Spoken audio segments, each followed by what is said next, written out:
humility, it's about affection, but somehow when the two come together, they forget that. And the new philosophy comes. Krishna consciousness is this, but marriage looks different. And that's where the problems come. And so we have to be aware of that. Where is the real test of our Krishna consciousness? Where does it come? I believe it comes primarily in relationships. Like it all comes out in relationships. Like all the bad stuff. Or the good stuff. It really gets activated in relationships. So you can be, really Krishna conscious when everything is smooth and cool and everybody's touching your lotus feet and, serving you nicely. But what about when the difficulty comes? When somebody isn't touching your lotus feet and serving you nicely, but telling you, I don't like what you did. Then we're challenged, right? And when you get married, your spouse is going to tell you, I didn't like what you did. What do you mean? Everybody likes what I do. Well, you just did this, and I don't like it. How can you say that? You have no humility. You're not being a good wife or a good husband. No. That's when we're tested. Now, can we humbly take suggestions? Right? You guys are going to get married. Guess what? At some point, you're going to tell one another something you don't like about one another. Now what are you going to do?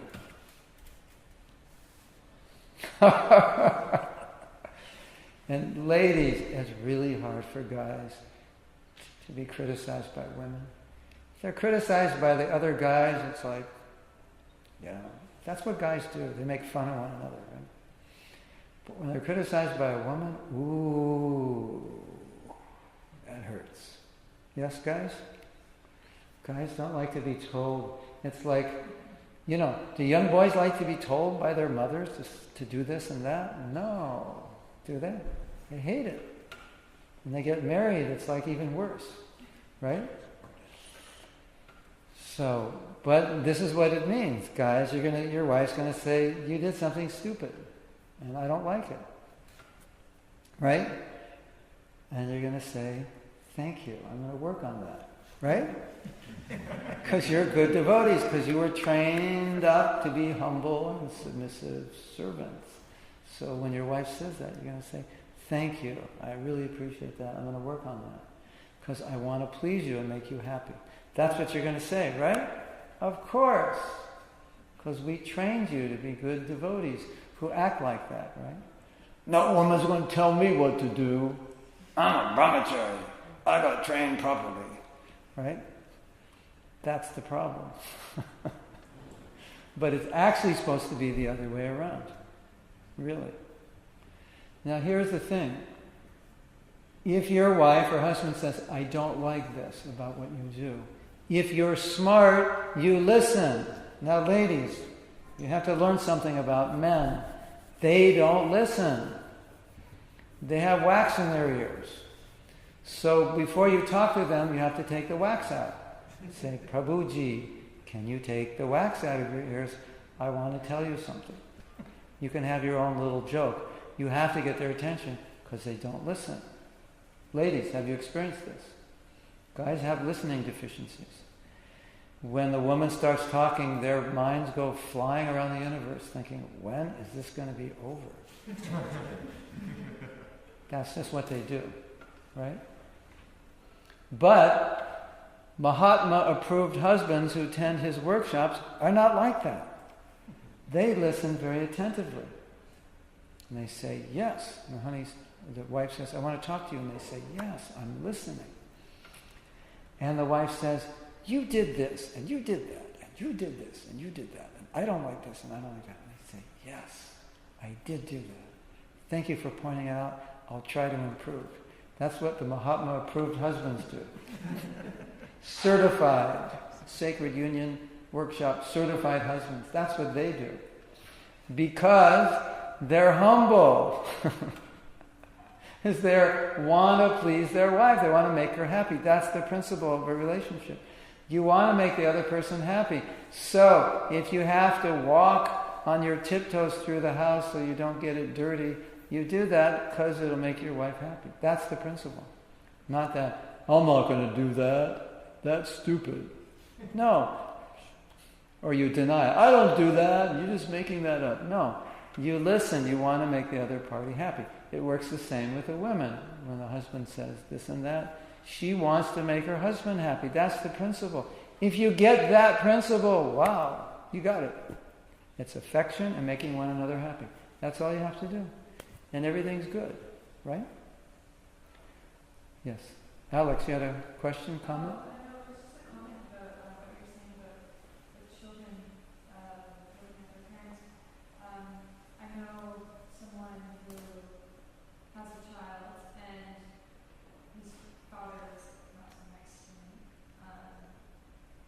His father's not nice to him or his mother? He abused him, so she divorced him.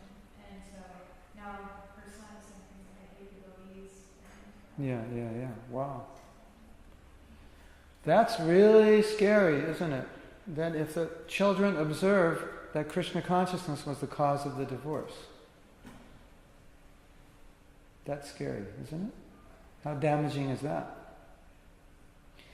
And we're talking here how Krishna consciousness can be the cause of divorce. I'm the guru, don't tell me. I'm supposed to tell you. Right? I'm in charge here. I'm the boss. I'm the man. I want to drop a bomb. Can I drop a bomb on the head of the men? Are you ready or should we wait? No, go for it. Go for it. We're only an hour into it and I'm going to drop the bomb. Okay. How do I say this, gentlemen? And first, let me preface this with saying, I'm not saying that I'm perfect as a husband. I try. I'm better than I was 20 years ago. I'm not perfect. But I understand what it means to be a good husband, and I think that's essential. At least we understand what it means, and we understand what it means to be good wives, and we do our best to try to come to that platform. First, let's discuss male and female, not as man and woman, but as a principle. Like we have in our philosophy, Krishna is Purusha, right? And we're all Prakriti. That means he's male, we're all female. Even the men are female, right? So, Krishna is a supreme male and Radharani is a supreme female. And what does Krishna do as a supreme male? Does he yell at Radharani? Does he boss her around? Does he go up to Radharani and say, I'm the one who wears the pants in the family. Well, he doesn't wear pants. I'm the one who wears a dhoti in the family. You do what I say. Does he do that? No. And he's the supreme male. So how are we going to understand what it means to be male? Because in a relationship between man and woman, the man takes the male role, the woman takes the female role. So the supreme male is Krishna, yes? So how does he deal with Radharani? If Radharani's upset, what does he say? Radharani, don't get mental. Does he say that? Get off the mental plane. Does he say that? Any Shastra you've heard? Does he storm out and say, I'm not dealing with you until you get your emotions together? Does he say that? Stop being emotional. Stop crying. Bhagavad Gita says you should be equipoised. Does he say that? No. What does he do? Tries to please her. Tries to pass her. Does whatever he can to please her. That is male. That's what is male. Now, what's the feminine nature? What do we have the emoticons? The feminine nature is every hour or every half hour, the emotions change. Or every 30 seconds or whatever. They change. I don't know. It depends on the speed of the individual. It may vary according to ladies. But one day, the husband says something and the wife smiles. One day he says the same thing and she doesn't smile. And then he gets all frustrated. And he's like, I'm not dealing with this. And he runs off. Huffs and puffs, right? That's not what Krishna does. But he stays there and he deals with it. That's male. Now, in our general conception of male is, I'm the one who wears the pants, do what I say, get it together, I'm the boss, right? And all the other guys go, yeah, you're the boss of the family, Tell that woman, put that woman in her place, right? That's what men think is male, right? You go to the bar, you drink, beat up a few people. Yeah, that's male, One devotee said, in Ireland, you learn to box in the bar, and you learn it from the priest in the bar. What do you think of that? He's the one who's teaching you how to box. He's the one who starts the first fight. That's man. That's tough, right? What do you? I'm going to the bar. Beat up a few guys, and all the other guys go, "Yeah, you're tough," like that. So, men need to understand that being a man's man and being a woman's man is different. Being a man's man is not really male. Being male is in relation to female, not in relation to male. Yes? So, do the women like the big tough guy who beats everybody up? Of course not, because they're thinking he's going to beat me up also. They like the guy who's sensitive, who listens, who deals with their problems, right? Isn't it? That's what they like.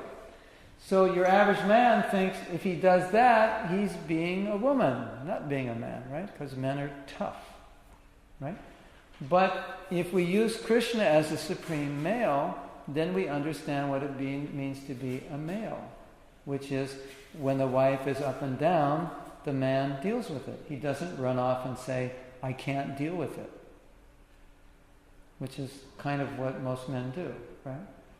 You're so crazy, when you get yourself together, I'll talk to you. I can't deal with it now. That's not being male. That's being female. Because now he's getting emotional like she is, right? Does that make sense? See, the male is the one who helps the woman because the man is the protector, right? And the woman's protected. So if she's having trouble, he comes and he tries to help her. Tell me what's going on. And he listens patiently. At least he's supposed to. That's being male. Because the male is always fulfilling the needs of the female and going with her moods and emotions, even if they're up and down and around.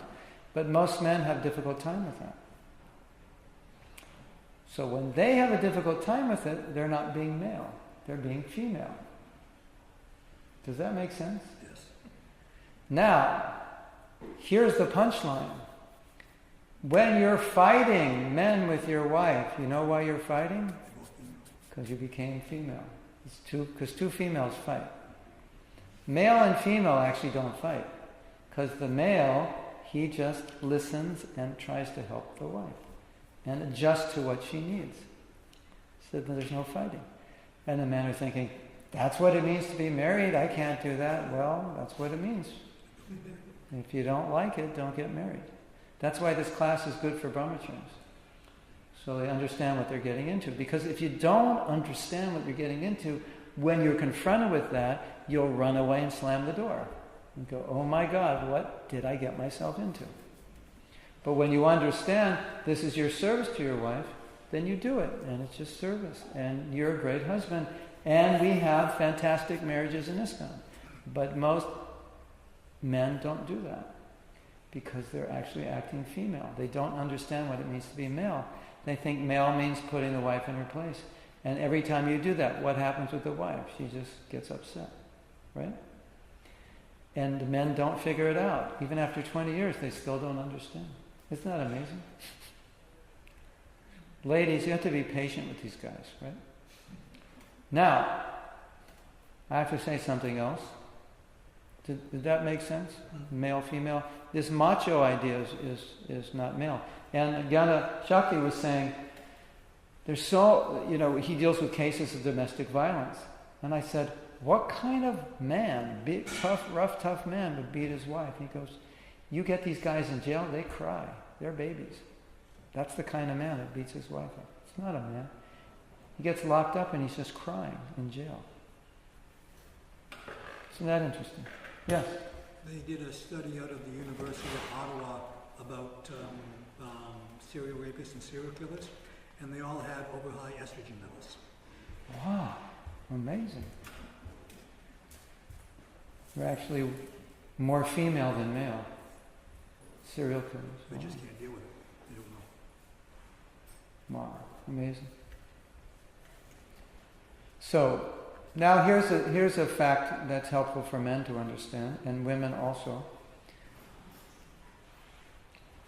Men are very oriented to accomplishment, success, achievement. Yes? Yes. That's the testosterone, you know. So they're always about doing, achieving, creating, right? Women are more oriented to relationship, which is about being together, bonding, family, like that. So one example of this is when a family goes on a trip, because the man is oriented towards success, he's calculating how fast we can get from point A to point B. So he looks at the map, he goes, oh, we could probably, okay, where are we going? We're going to drive to Calgary, all right. How long does it take to get to Calgary? Calgary, 12 hours. 12 hours. So he knows, 12 hours. So he's got, okay, we're going to leave at 9, so we get there around 9 in the evening, right? That's only non-stop. If you stop, it's not. Yeah. So the male is like, we're not stopping, just eat in the car, we're moving, No bathroom stops, one bathroom stop and that's it, and bring your lunch, and if you're hungry, we'll eat when we get there. We're going to get there in 12 hours. That's the male. That's just how men are. Right? You got everything calculated, and if there's a faster way, you'll figure it out. And the women are, let's enjoy the trip. So, honey, let's stop and, at the rest area and we can have lunch. No way, if we stop, we're going to get there in 12 hours. That's his concern. And she can't figure out what's the importance of getting there in 12 hours. The importance is we're just together as a family. But he doesn't think that way. He thinks the 12 hours. Now, I'm exaggerating. I'm sure some men think more like relational and some women think more like, yeah, let's get there. I'm sure there are families where the women are saying, don't stop, let's get there in 12 hours. And the husband is saying, no, let's stop, we can play. But this is general, right? So, now ladies,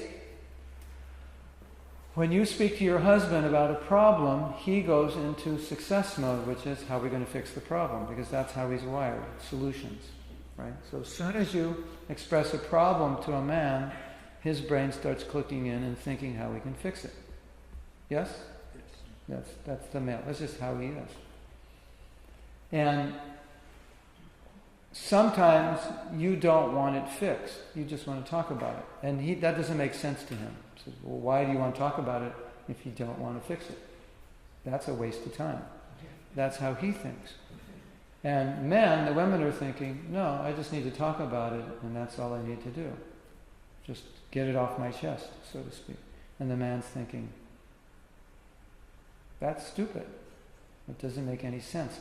So, men, even if you don't understand why, you have to acknowledge that sometimes that's all they need to do is just talk about it. And women, you have to acknowledge that your husband is going to have a hard time just listening and not fixing it. So how do we deal with this? Sometimes, ladies, when you don't want your husband to fix it, just let him know. I have a problem that I don't want you to fix. I just want to talk about it. Can you listen? And husbands, you will turn off that part of your brain that wants to fix it and say, okay, I'll just listen. And then she talks and you listen. And everybody's happy. What do you think of that, guys? Is that possible? Yeah, sometimes you can learn something. You might even learn something. Ladies, sometimes you need your husband to fix it and say, I have a problem. I need your help fixing it. So now he's like, okay, I'm supposed to fix it. We have a hilarious video, which I wish we had a screen. I don't know, maybe we can gather around my computer. Could we? Yep. Yeah. It's so funny. Have you seen it before? It's a lady with a nail in her head. Anybody seen that? How many have seen that? Only 3. It is so funny. Let me give you a little background on this. I think many of you are familiar with empathic listening. And empathic listening is where you reflect what the other person's saying and what they're feeling, and you don't try to fix anything. You're just a partner in listening. So let people talk out how they feel, and they feel good to know that you've heard them. I had a really hard day. Wow, the boss said this and that, and he gave me all this work, and then you feedback. Well, that must have been really stressful. I said, yeah, it was so stressful. And then this other worker got on my case and I really didn't do anything wrong. Oh, that must have been so upsetting. Yeah, I was so upset. That's all you're doing. That's empathic listening. You're just, The male will say, well, you should have told that guy off. That's the natural point. Why did you let them take advantage? It's all solution-oriented, right? So empathic listening is not solution-oriented. It's just about listening. And in many cases, that's all the women want. They don't want a solution. So, all of you who are watching now, you're not going to be able to see this, but you can go Google. You've got the website? Yeah, it's on YouTube, right? Or what? What do I type? Type lady with a nail on head.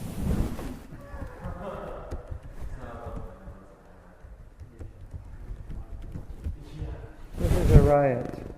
This is a riot. So, ladies and gentlemen, how are we going to do this? You're all going to come here and turn it around. You need to be closer. So,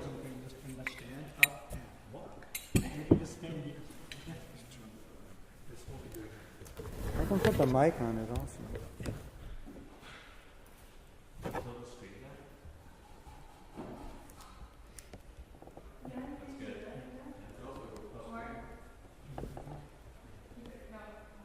More?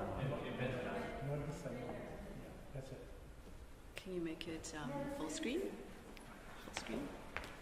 Oh yeah, full screen. Might be. Okay. So how do we? It's just, there's all this pressure, And sometimes it feels like it's right up on me.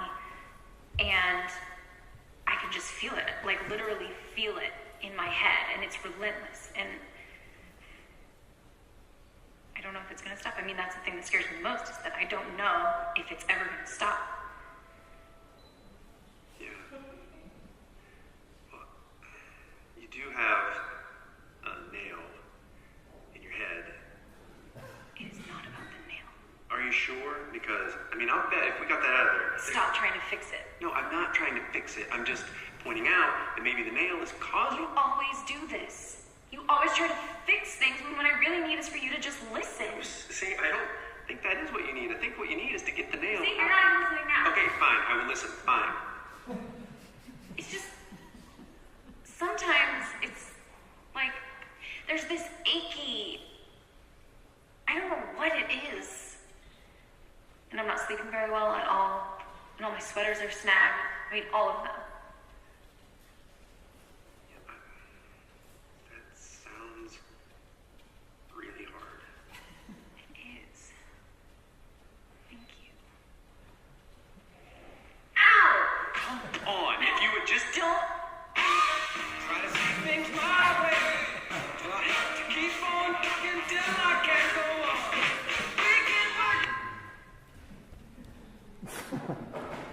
All of those who haven't got married yet, you got a lot to look forward to.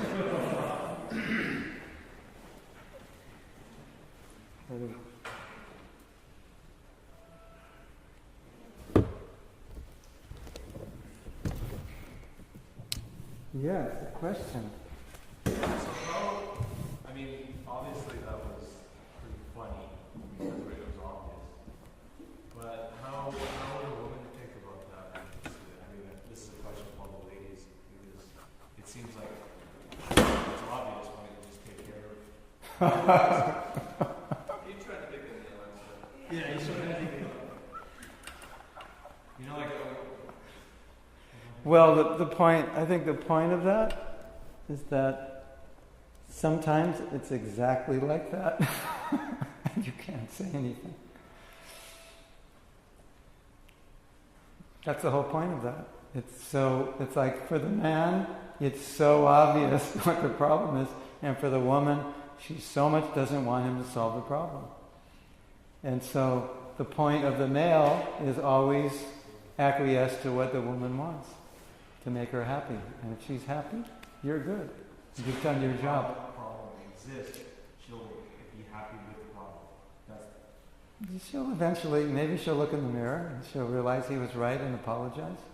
Or maybe she'll come to him and ask for some advice. But the reality is, you have to keep her happy. You have to, see, male means to go with the mood of the woman, and whatever mood, acquiesce to it and work with it.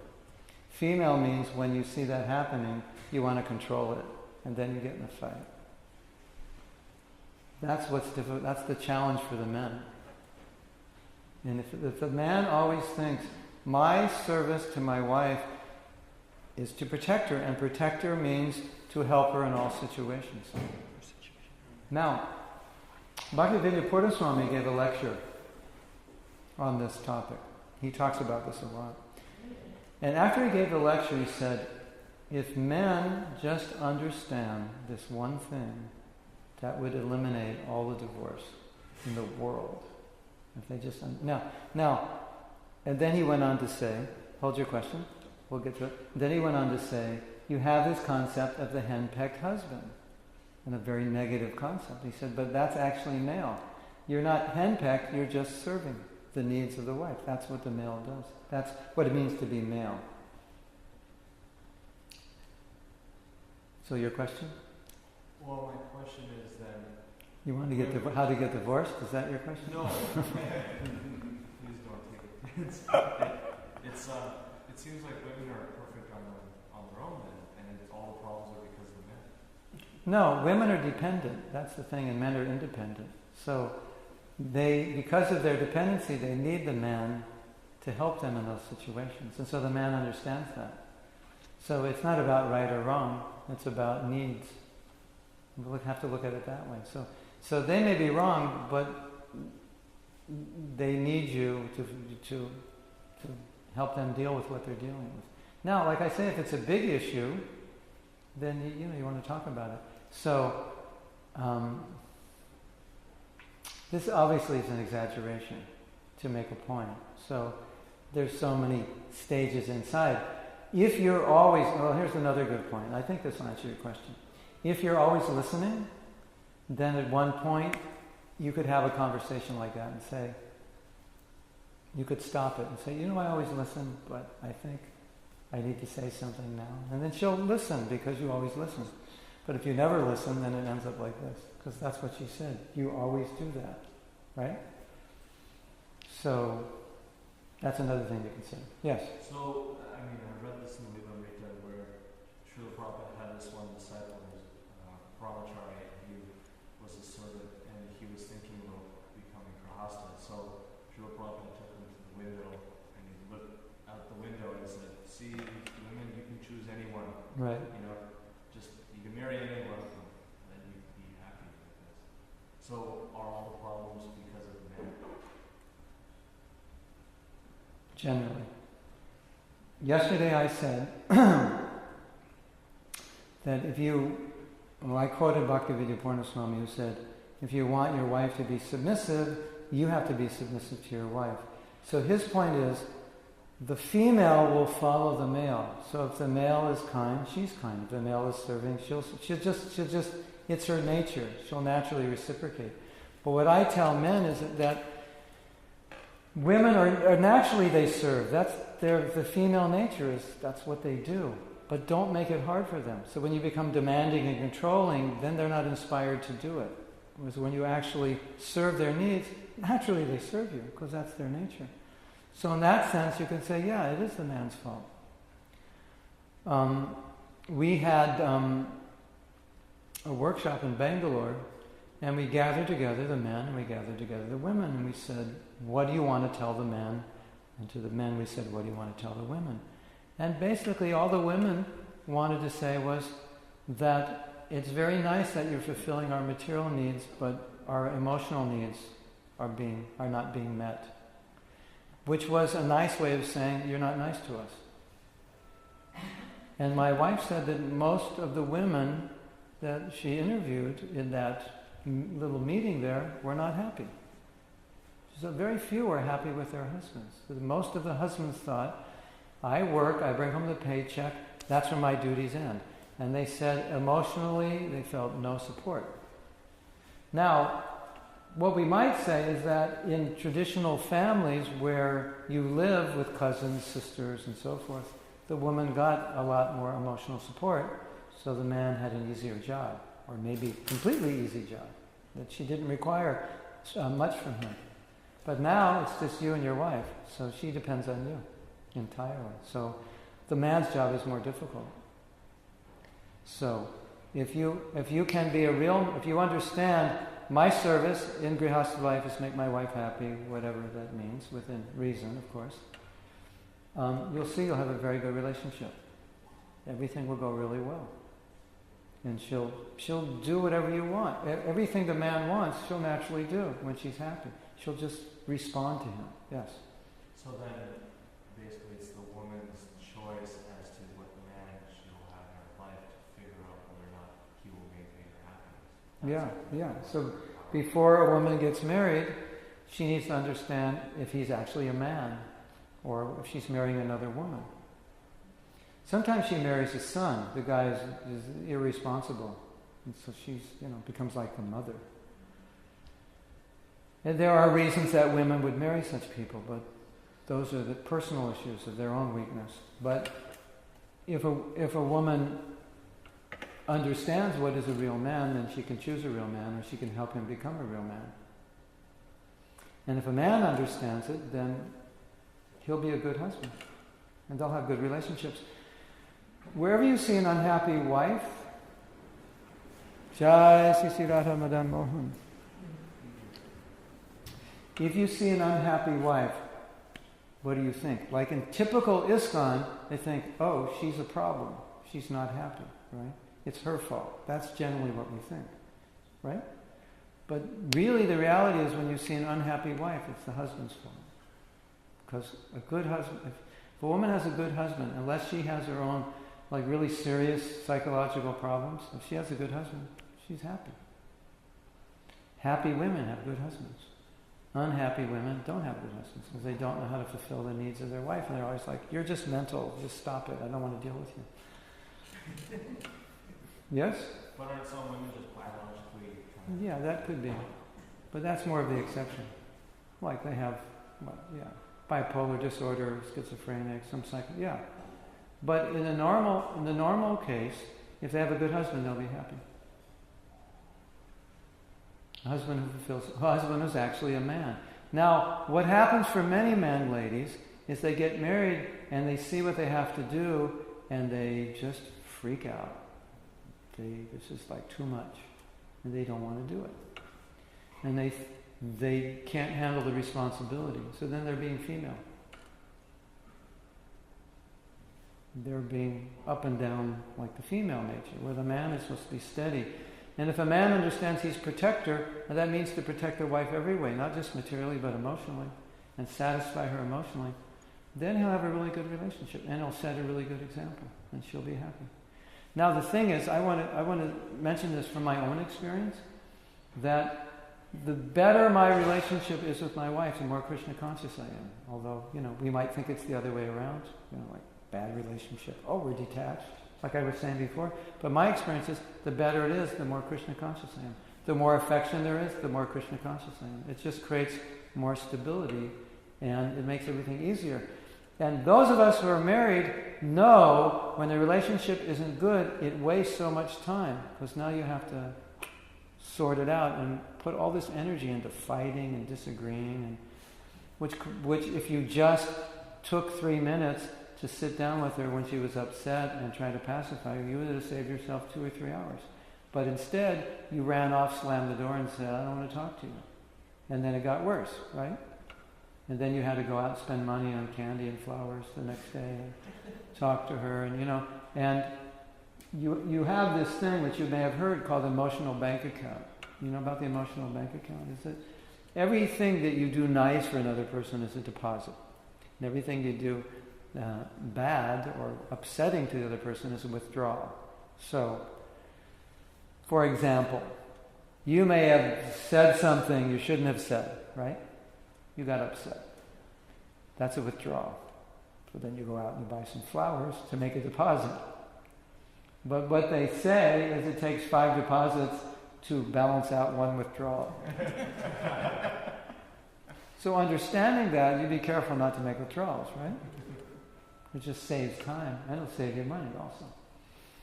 This could be used for better things. So what would be a deposit? Like you come home and say, I just got 2 tickets to Mayapur, we're going there for a month. I called your boss, I arranged everything.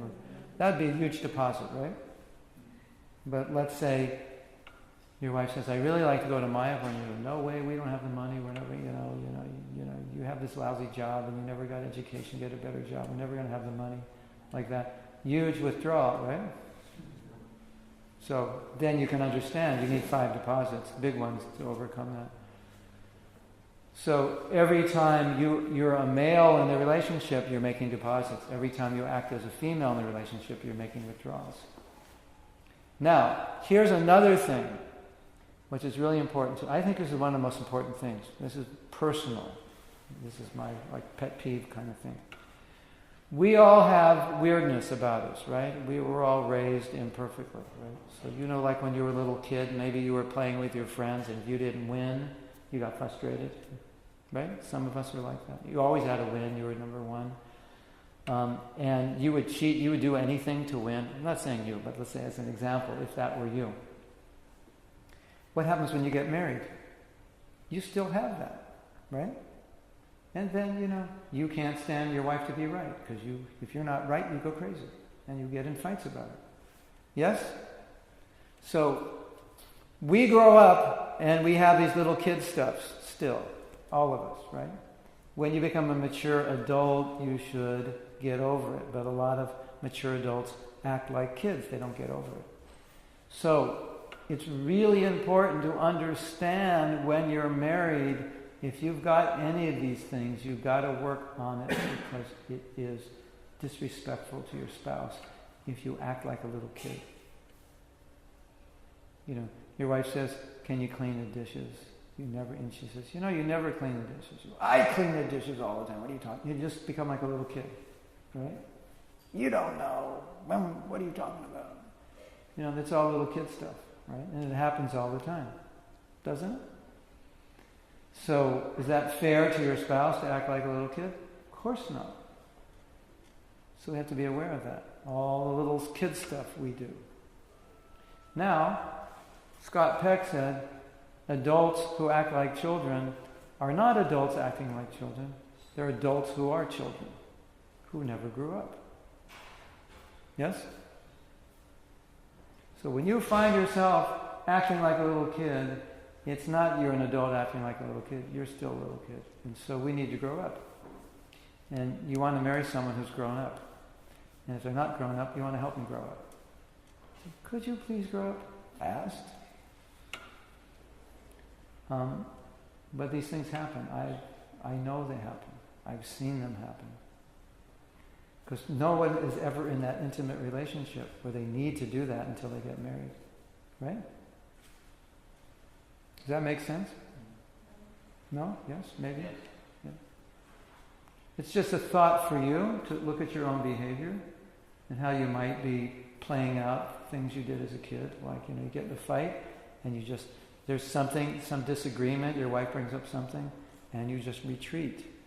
You go back and you realize, I used to do that when I was a kid, when my mother said that.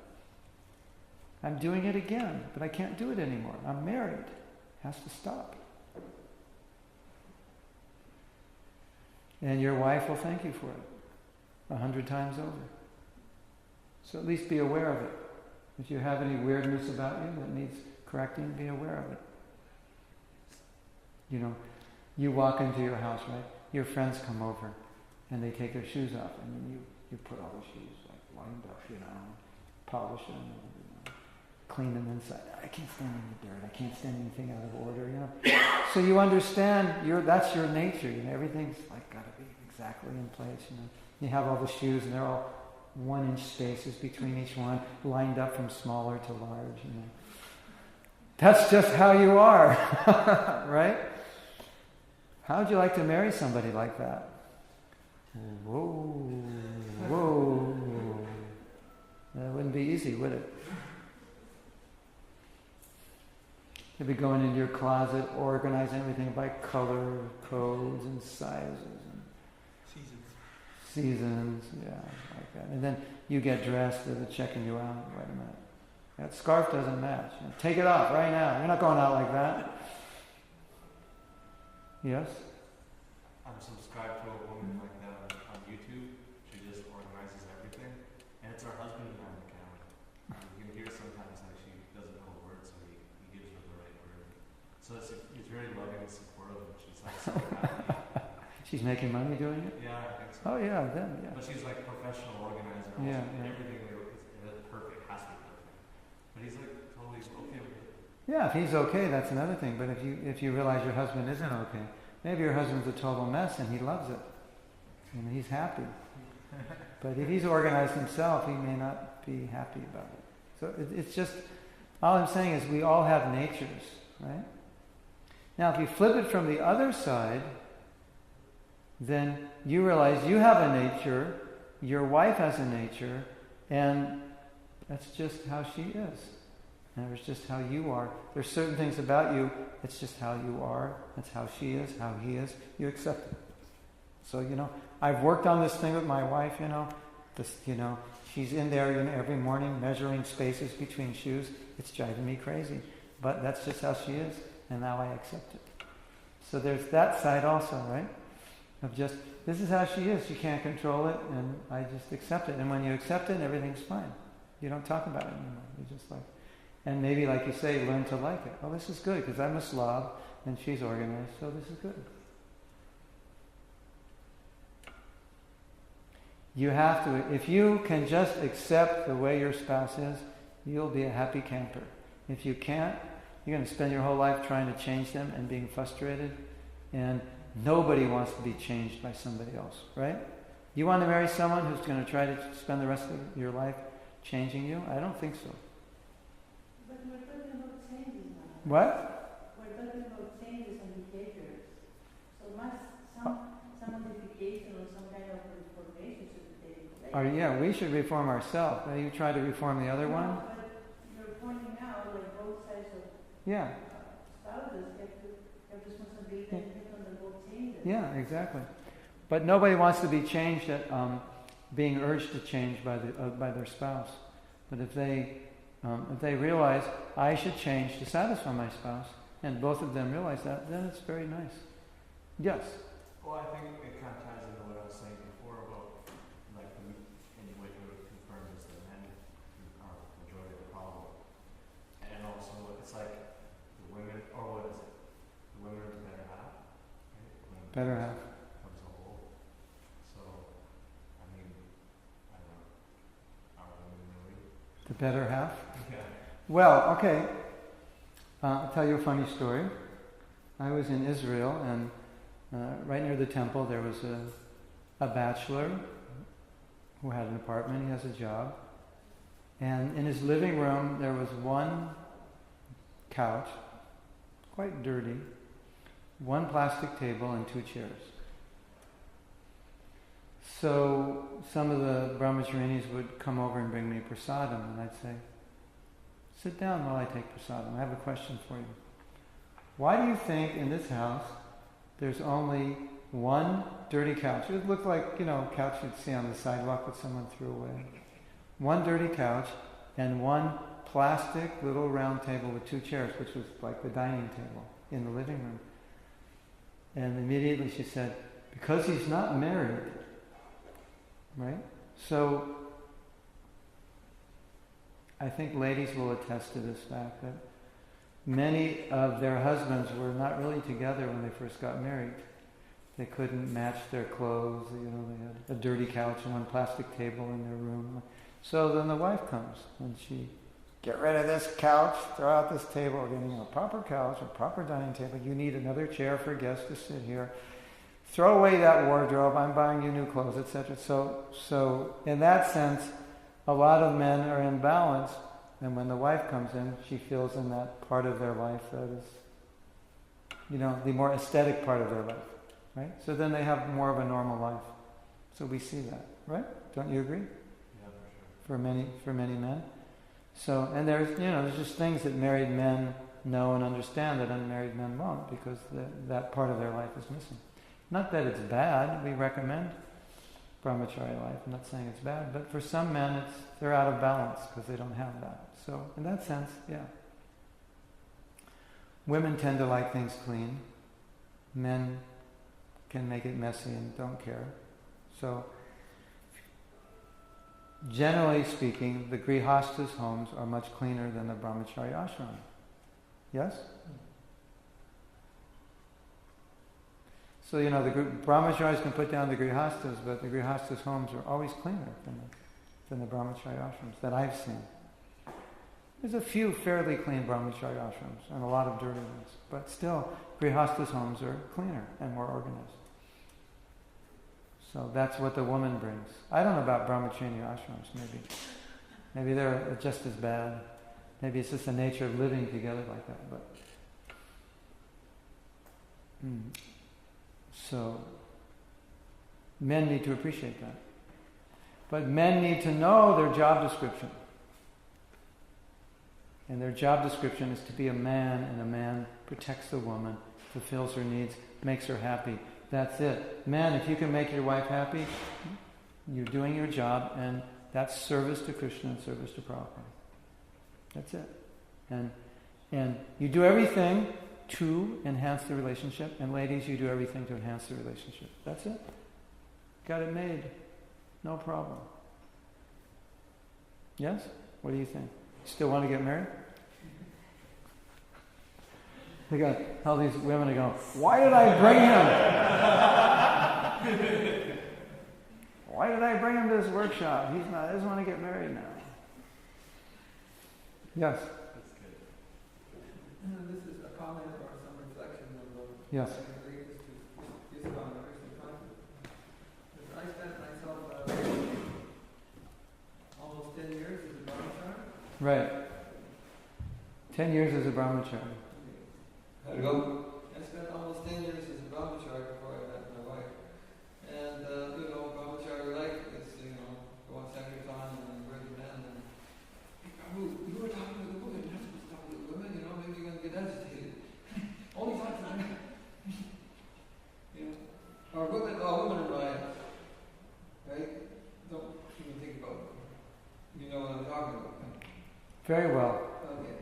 So then afterwards, when I got married, Prabhupada said, first of all, brahmacharya life, and then grahasta life, then vanapasa, sannyas. This is supposed to be the natural progression that we're supposed to follow. So, after 10 years of brahmacharya, now I'm going to be married to grahasta. What I started discovering very quickly, that I don't know, this grahasta life, I don't think I had any training for this. Aren't you supposed to receive training in ISKCON for whatever you're doing? But I was totally incapable of figuring how am I supposed to be a grahasta person. All my brahmacharya training had no application. You were actually trained to fail as a grihasta in the brahmacharya ashram, unfortunately. Isn't it? Don't you agree? More or less? The number one thing was the brahmacharya when you live in the ashram and you depend on the temple and do service and stuff like that. Get married, we need to get our own place, like an apartment or something. And then, how am I going to do that? I need a job, I have to go to work, earn some money. All these things, it's so totally not prepared for. Thank you for bringing this up. I want to share something with you that's very simple, but very powerful. Traditionally, brahmacharya ashram, you got trained for everything you would experience in life. Whatever you had to go through, your training was as a brahmachari. That's where you got it. Obviously, right? Students get trained for life. So brahmachari was trained for life. So obviously, one of the things he was trained in was grihasta life. Right? Now, what if I suggested, let's say we had a brahmacharya ashram here, like 10 brahmacharis, and all brahmacharis are fired up, right? Us grihastas are all pooped out, but brahmacharis are fired up, and they dance in the kirtans, and they go out on book distribution. They're on fire, right? So the brahmachari said, Mahatma Prabhu, can you give us a brahmachari class? I go, yes, more fire. Let me give you a brahmachari class. So, having been a brahmachari for 10 years, you know what a brahmachari class is about. It's about how bad grihastha life is, how much Maya women are, etc., right? And if you cover all the points and all the shlokas well, you get a good grade on your brahmachari class. I was a fired up brahmachari class, right? But what's really going on there is those brahmachari classes are undermining the sanctity of your future marriage by impregnating within your mind negative paradigms about women and marriage. Correct? So what if I fooled them, and in my fired up brahmachari class, I gave a class, just like we're giving here, about grihastha life. I might get a little letter saying, thank you for coming to Vancouver, and we just want to let you know, if you ever come again, we'll have security at the door to remove you. Right? Don't you think? It would not be appreciated. But in fact, that's what they need to hear. That's the training they need to get. Why? If a man is a brahmachari and he wants to remain a brahmachari, and he just heard what I said in the last hour and a half, what do you think would happen? He'll remain brahmachari because he'll understand, yeah, this is not what I want to do, or maybe he'll understand I'm not even capable of it. If a man wants to get married, then he'll understand what it's all about. And then when he gets married, no shock. He'll know exactly, right? Still some shock. Oh yeah, of course there's always some shock. Less shock. But the more he understands about women before he gets married, the less shocked he'll be and what his duties are. So now, unfortunate thing happened. I just got an email from a devotee, and there's some rumors that were spreading by some people that she had said some things about her husband. I don't know if she didn't mention some negative things about her husband. Now her husband wants to divorce her, and I think they've only been married since November.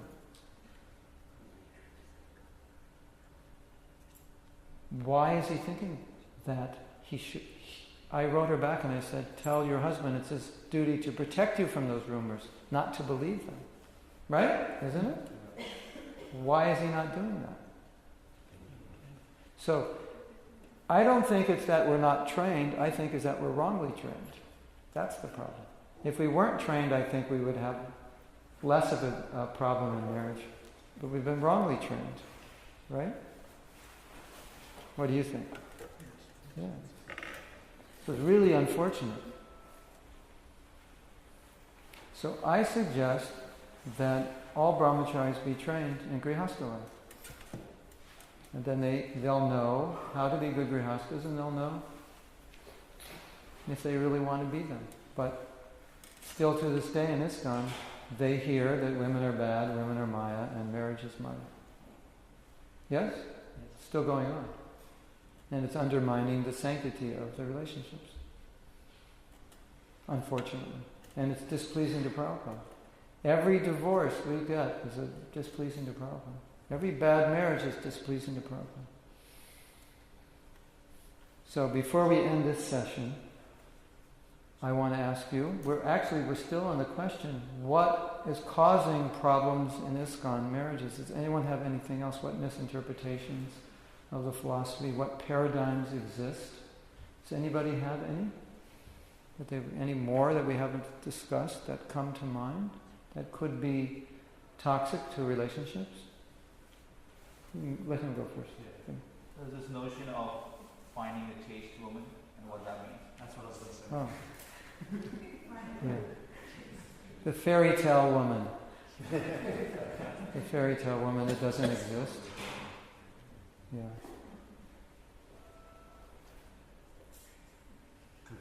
I think somebody said expectations. Who said that? Yeah. You have to monitor your expectations of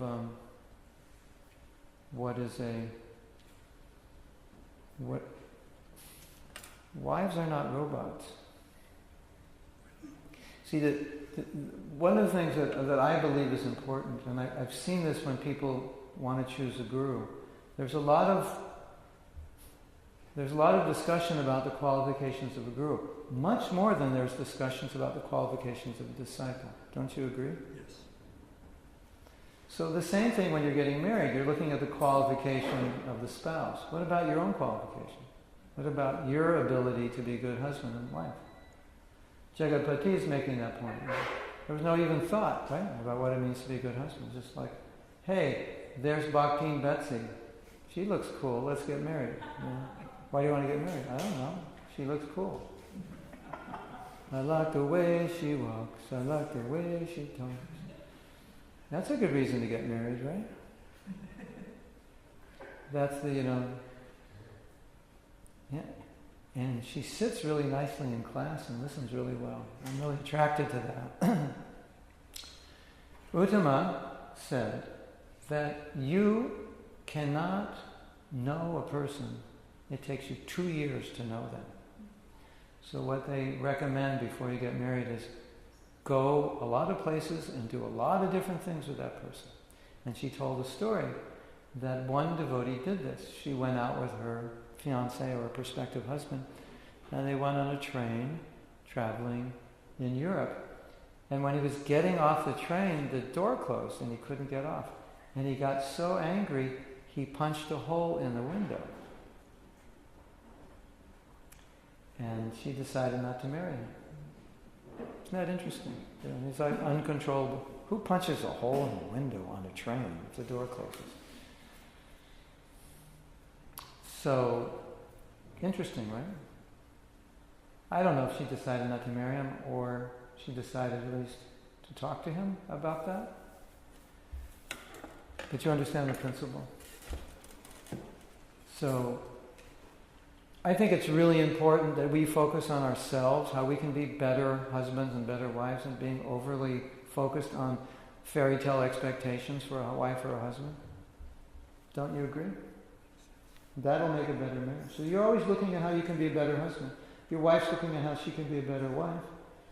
That works.